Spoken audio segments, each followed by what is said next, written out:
As I approach each station, the first thing I do is I'm making a visual assessment of knowing where it was placed last time it was filled and what it looked like, so that I can tell if it has been tampered with, moved, or otherwise visited.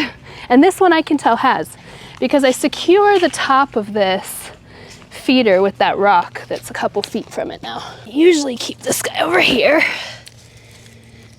And again, you can see how wider that opening has become.